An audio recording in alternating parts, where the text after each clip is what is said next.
Vamos a ver nuestra Biblia entonces en Hechos capítulo 16. Hechos capítulo 16.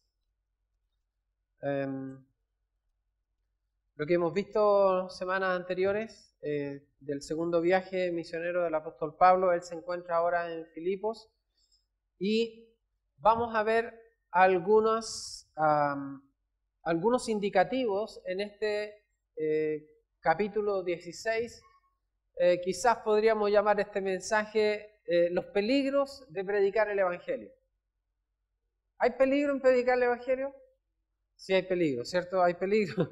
No, bueno, yo creo que quizás una reflexión que nosotros podríamos sacar es que si nosotros no estamos pasando peligros, es porque probablemente no estemos predicando el Evangelio. Porque predicar el Evangelio nos va a traer costos, nos va a traer oposición, nos va a traer aflicción, nos va a traer problemas, nos va a complicar la vida. La verdad de las cosas es realmente algo, bueno, lo vamos a ver acá, ¿ya? Y vamos a ver un poquito versículos que ya hemos pasado un poco. Vamos a ir a Hechos capítulo 16 y el versículo 14, y esto ya lo vimos, pero quiero mencionar esta situación. Dice: entonces una mujer llamada Lidia, vendedora de púrpura de la ciudad de Tiatira, que adoraba a Dios, estaba oyendo y el Señor abrió el corazón de ella para que estuviese atenta a lo que Pablo decía. Entonces, quiero recordarles que Lidia es entonces la primera persona convertida en Europa. Ella está en esta sección de Grecia, ¿cierto? Y Grecia está ahí como en la colita de Europa, ¿ya? Y ahí el Evangelio va a comenzar a extenderse por Europa, va a llegar a nosotros. O sea, ¿qué dato más importante? ¿Cómo llega el Evangelio a nosotros? Saliendo de Asia y entrando en Europa y pasando hacia Occidente. Entonces, Lidia es una mujer trabajadora, es una mujer, podríamos decir, empresaria, y es la primera persona convertida en Europa. Y en versículo 16, aconteció que mientras íbamos a la oración, nos salió al encuentro una muchacha que tenía espíritu de adivinación, la cual daba gran ganancia a sus amos adivinando. La vez anterior hice una mención respecto a que para los griegos el dios Apolo tenía, ¿cómo se llama? Tenía toda una adoración en relación a las bellas artes y a la adivinación, ¿ya? Y había una historia mitológica sobre que venció a una serpiente, Pitón, y de ahí y la palabra que aparece aquí es pitos, y yo decía, mi esposa me recordó de que antiguamente, incluso aquí en Chile, a las adivinas se le llamaba pitonisas, ¿ya? Pitonisas. Los más jóvenes no tienen idea, ¿cierto? Pero uno incluso de niño escuchaba esto, uy, la pitonisa, tal cosa, ¿ya? Y no tenía idea de dónde venía esto, y era justamente porque, según la mitología griega, había una serpiente pitón involucrada en toda la historia, ¿ya? Bueno, dice, salió al encuentro una muchacha que tenía espíritu de adivinación, la cual daba gran ganancia a sus amos. Esta, siguiendo a Pablo y a nosotros, daba voces diciendo: estos hombres son siervos del Dios Altísimo, quienes os anuncian el camino de salvación. Y esto hacía por muchos días, mas desagradando a Pablo, este se volvió y dijo al espíritu: te mando en el nombre de Jesucristo que salgas de ella, y salió en aquella misma hora. Entonces, este es el otro evento que ocurre en este proceso,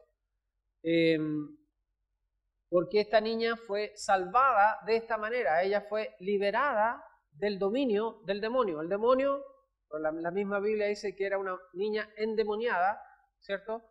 y que fue liberada del demonio. ¿Ya? Interesante eso. ¿Ya? Ahora, el anuncio que ella está haciendo, estos hombres son siervos del Dios Altísimo, quienes os anuncian el camino de salvación. El demonio está diciendo esto. ¿Qué le parece a usted el mensaje? ¿Buen mensaje? ¿Mal mensaje? ¿Es mentira? ¿Es verdad? ¿Qué dice? ¿Es verdad lo que está diciendo? ¿Cierto? El demonio, perdón, el demonio está diciendo esto, el demonio diciendo la verdad. ¿Ya? Y Pablo le desagrada esto. ¿Ya? Ahora hay que considerar que es un demonio, ¿cierto? Y ahora la pregunta es, ¿por qué haría esto un demonio? ¿Por qué un demonio intentaría ponerse en la buena con los siervos de Dios? ¿Por qué un demonio intentaría participar en la proclamación del Evangelio? Pregunta, ¿cierto? Bueno, eso obviamente, es un ataque sutil del enemigo que pretende conseguir una alianza amigable con los misioneros. ¿Ya? Entonces, uno dice, bueno, Pablo se enojó por el demonio y todo, pero era algo que el demonio estaba haciendo a favor, ayudándoles a proclamar su trabajo, hacer su trabajo, ¿cierto? Sin embargo, el apóstol Pablo entiende las implicaciones de este asunto y él inmediatamente manda en el nombre de Jesús al espíritu salir de la niña y sin ninguna pelea, sin ninguna lucha, el demonio salió. ¡Pum! Se acabó el problema. ¿Ya? ¿Y qué podemos aprender acá? Es que Satanás siempre busca mezclar la verdad con la mentira. Siempre busca mezclar la verdad. Y a propósito, uno va al huerto de Edén y uno encuentra a Satanás tratando de mezclar la verdad con la mentira, diciendo con que Dios os ha dicho, ¿cierto? Y metiendo esas pequeñas diferencias que hacen que la persona que está escuchando crea que está oyendo la verdad, pero en realidad está siendo movida en una dirección equivocada. Y esa dirección obviamente es contra la voluntad del Señor. Entonces Pablo dijo, no ignoramos sus maquinaciones. Todos nosotros sabemos, y cada cristiano, si es maduro, si quiere crecer, no puede ignorar la forma de trabajo del enemigo. El enemigo va a oponerse, ¿cierto? Pero también va a aliarse. El enemigo va a buscar aliarse con el Evangelio, porque él puede destruir el Evangelio desde dentro con mayor eficacia que si lo hace en oposición. Entonces, debemos tener cuidado con los discursos de tolerancia y especialmente hoy día nosotros estamos viviendo en un tiempo, ¿cierto?, que donde todo va con el propósito de la igualdad, de la inclusión, de tantas cosas, ¿cierto?, tantas libertades, que eso también afecta a la iglesia, afecta el pensamiento de los creyentes y los creyentes están pensando como el mundo en lugar de pensar como Cristo. Y están llenos de esta influencia mundana y no se dan cuenta. Piensan que están creyendo la verdad, piensan que están diciendo la verdad cuando están repitiendo las palabras de Satanás, que tiene sus pequeñas diferencias que hace que todo se convierta en una gran mentira. En 1 Timoteo capítulo 4, versículo 1, este versículo también es muy recurrido, ¿cierto?, para hablar de este tiempo. Dice en 1 Timoteo 4:1, dice, pero el Espíritu dice claramente que en los postreros tiempos algunos apostatarán de la fe, escuchando a espíritus engañadores y a doctrinas de demonios. Entonces nosotros hemos repasado un montón de veces este versículo y ahora en este contexto yo puedo entender, o cualquiera puede entender, ¿cierto? ¿Cómo es que una persona llega a aceptar una doctrina demoníaca? ¿Cómo una persona llega a escuchar a un espíritu engañador? ¿Cómo? Porque no sabe con quién está hablando. No logra hacer la diferencia. Porque la verdad está siendo transformada de una manera tan sutil, de una manera tan poco vistosa, que no se capta el error. ¿Ya? Y eso es algo que nosotros tenemos que entender el tiempo en que estamos viviendo. Nosotros vivimos en un tiempo donde el mayor peligro, según el libro de Colosenses, es ser engañados. Mirad que no seáis engañados, ¿cierto? Continuamente Pablo hablando respecto a eso. Entonces, las doctrinas de demonios entran sutilmente, no se están anunciando que provienen de Satanás. De ninguna forma. Uno lee la Biblia, doctrinas de demonios, e inmediatamente piensa en un diablo, un cacho, ¿cierto? Y toda la maldad. No entiende de que el enemigo puede sutilmente infiltrar incluso la misma Biblia. Él conoce la Biblia mejor que muchos de nosotros, ¿cierto? Mejor que todos de nosotros. Ha tenido mucho tiempo de conocerla y de luchar con la Biblia, ¿ya? Entonces, para él no es desconocido ninguno de los pasajes de la Escritura. Y él puede perfectamente tergiversar lo que la Escritura dice. Lo hizo con el mismo Señor Jesucristo. ¿Ya? Entonces, nunca olvide que a Satanás le gusta mezclar la verdad con el error. ¿Ya? Entonces ya incluso nosotros podemos encontrar quienes niegan la inspiración de las Escrituras. Hay personas que son cristianos que están dudando respecto al origen de la Biblia. Hay gente que están prefiriendo versiones que son más diluidas de las Escrituras. Hoy día, sinceramente, cada vez es más raro encontrar personas que usan la Reina Valera. Antes era totalmente común y hoy día uno entra a una iglesia y lo primero es, ¿qué versión está? NBI, no sé. No tiene nada de malo, ¿cierto? Siempre y cuando sea ajustado a las palabras mismas de Dios. Yo no quiero que me digan una interpretación de lo que Dios dice, yo quiero que me digan lo que Dios dice. ¿Qué es lo que Dios dice en su palabra? No quiero que me den un mensaje que podría estar tergiversado. Entonces, a veces con muy buena intención, y ahí está la clave, de que la buena intención es para favorecer el entendimiento de la Escritura. Entonces dicen, no es un ataque, sino es algo a favor. Te están diciendo, mira, tu Biblia no tiene ningún problema, el problema es que la gente no la entiende. Entonces, lo que vamos a hacer es ponerla en el lenguaje de la gente, para que la gente pueda entender claramente. ¿Qué estamos haciendo al hacer eso? Ese pequeño cambio favorable, estamos quitando las palabras de Dios para poner otra cosa más entendible. ¿Ya?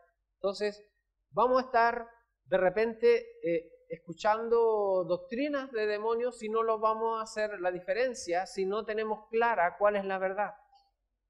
¿Ya? Entonces, Segunda de Corintios capítulo 6, versículos 17 y 18. Segunda de Corintios capítulo 6, versículos 17 y 18 dice, por lo cual salid en medio de ellos y apartaos, dice el Señor, y no toquéis lo inmundo, y yo os recibiré y seré para vosotros por Padre, y vosotros me seréis hijos e hijas, dice el Señor Todopoderoso. O Aquí el Señor habla de estar separados, estar apartados, cuando el mundo nos está diciendo, unámonos. Y hay muchas iglesias que van a decir, no, nosotros no nos vamos a relacionar con otras iglesias de otra doctrina, nos vamos a quedar en esta posición, pero sabe que uno hace un recorrido por internet y de repente uno encuentra en iglesias de muy mala doctrina la misma música que nosotros tenemos. La misma música, la misma forma de enseñanza, la misma estructura. Encontramos, y uno dice, ¿y dónde está la diferencia? ¿Ya? Entonces nosotros tenemos que entender que el diablo puede perfectamente usar todo lo que nosotros tenemos y darle otro sentido. Entonces hay que entender la importancia de que haya una separación bíblica, no una separación fariseica, sino que una separación bíblica, de que nosotros podamos ser capaces de discernir cuando estamos frente a una mentira. Hechos capítulo 16, versículo 18. Hechos 16, 18, dice, y esto hacía por muchos días, mas desagradando a Pablo, se volvió y dijo al Espíritu, te mando en el nombre de Jesucristo que salgas de ella, y salió en aquella misma hora. Hay algunos estudiosos de los idiomas que dicen que podría haberse traducido como profundamente preocupado, en lugar de haber escrito desagradando a Pablo, podría haber dicho profundamente preocupado Pablo. ¿Ya? O sea, en realidad Pablo no está enojado, sino que él está preocupado por el alma de esa persona, de esa joven, ¿cierto? Su motivación es salvar a todas las personas, es llevar a la salvación a todas las personas, no hacer diferencia. Entonces, la misma preocupación del Señor cuando Él se acerca al endemoniado gadareno, ¿cierto? Él podría haberlo rechazado como un enemigo, sin embargo, Él lo salvó y lo transformó. Entonces, Él sintió compasión por esa persona. Pablo estaba preocupado por el alma de esta niña y usó el nombre del Señor Jesucristo para liberarla, ¿cierto? Ahora, ¿usted ha notado la reacción de la gente con el nombre del Señor Jesús? Probablemente no lo nota en la conversación común y corriente con familiares o con gente en su trabajo, no nota diferencia, pero uno puede en las redes sociales, por ejemplo, cuando tú escribes comentarios y dices tú el nombre del Señor Jesucristo y ahí te responden unos exaltados que te dicen, pero ¿y tú, Señor Jesucristo? Y un montón de cosas, incluso groserías te van a decir, ¿cierto? Y notas inmediatamente la reacción que produce en personas que están dominadas, ¿cierto?, por el diablo. ¿Ya? Ellos no van a sentir como algo agradable escuchar el nombre de Jesús, porque el nombre de Jesús produce algo en el corazón de todo ser humano, especialmente aquellos que no le conocen y no quieren conocerle, o que están dominados por el poder del enemigo. Salen maldiciones, salen palabrotas cuando oyen el nombre del Señor Jesús. Ese es el nombre que es sobre todo nombre, por eso que produce tanta molestia. ¿Ya? Aquí en versículo 19 dice, pero viendo sus amos que había salido la esperanza de su ganancia, prendieron a Pablo y a Silas y los trajeron al foro ante las autoridades. Y presentándolos a los magistrados, dijeron, estos hombres siendo judíos alborotan nuestra ciudad y enseñan costumbres que no nos es lícito recibir ni hacer, pues somos romanos. Y se agolpó el pueblo contra ellos, los magistrados rasgándoles ropas ordenaron azotarles con varas, Después de haberles azotado mucho, los echaron en la cárcel, mandando al carcelero que los guardase con seguridad, el cual, recibido este mandato, los metió en el calabozo de más adentro y les aseguró los pies en el cepo. Pero a medianoche, orando Pablo y Silas, cantaban himnos a Dios y los presos los oían. Entonces sobrevino de repente un gran terremoto, de tal manera que los cimientos de la cárcel se sacudían, y al instante se abrieron las puertas y las cadenas de todos se soltaron. Despertando el carcelero y viendo abiertas las puertas de la cárcel, sacó la espada y se iba a matar, pensando que los presos habían huido. Mas Pablo clamó a gran voz, diciendo: no te hagas ningún mal, pues todos estamos aquí. Él entonces, pidiendo luz, se precipitó adentro y temblando se postró a los pies de Pablo y de Silas, y sacándolos les dijo: señores, ¿qué debo hacer para ser salvo? ¿Ya? Entonces, esta historia es extraordinaria, ¿cierto? Es increíble lo que está pasando en este lugar, pero noten lo que va ocurriendo progresivamente cuando aflora, cuando sale el verdadero rostro del enemigo.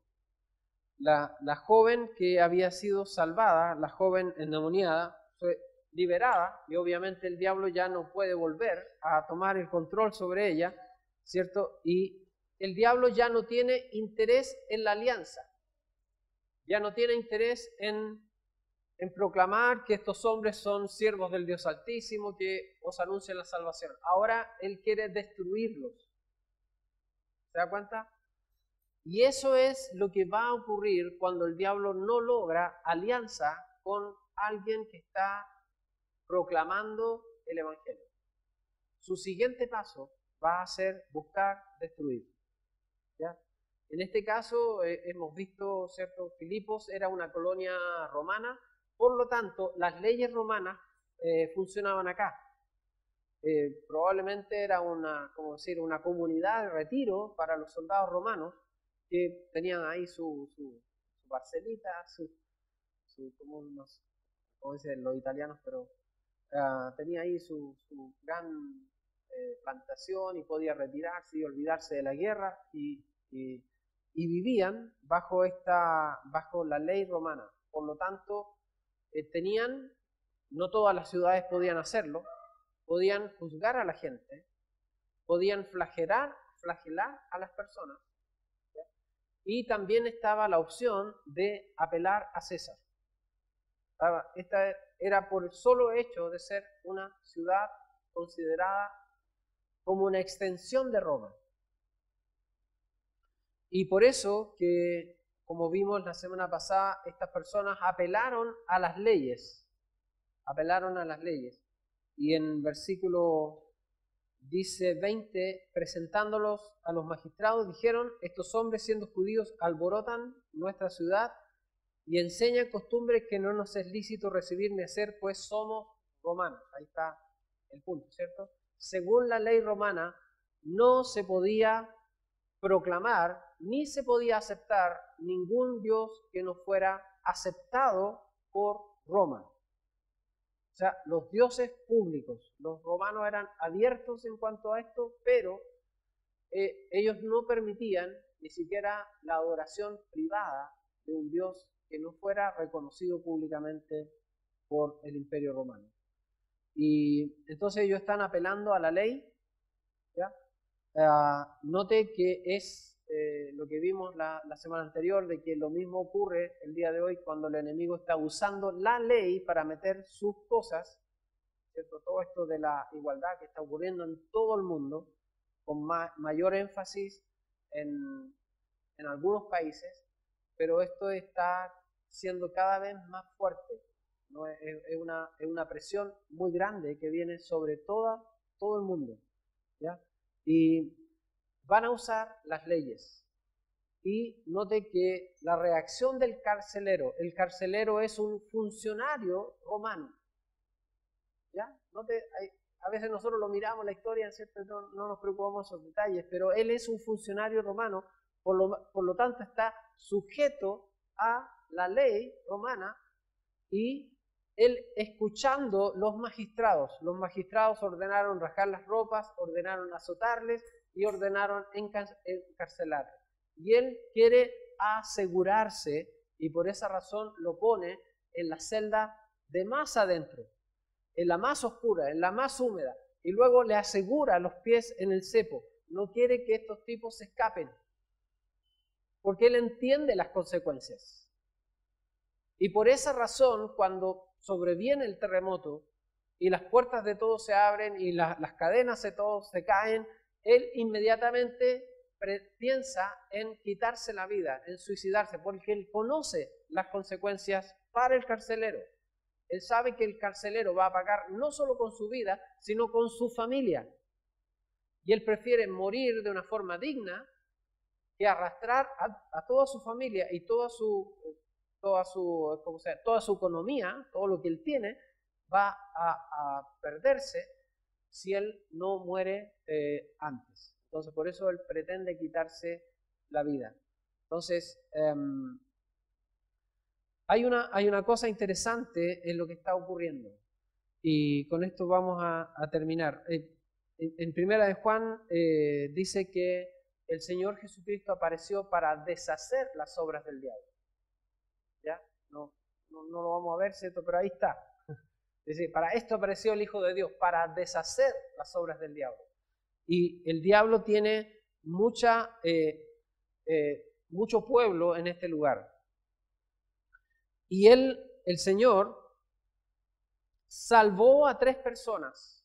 Vamos a fijarnos en 3 personas. Hay más gente salvada, pero vamos a fijarnos solamente en 3 personas. Salvó a Lidia, abrió el corazón de Lidia, ¿ya? Liberó a una joven endemoniada, ¿ya? Entonces, podemos imaginarnos que cada persona necesita salvación, ¿cierto? Pero la salvación funciona de forma distinta caso a caso, ¿ya?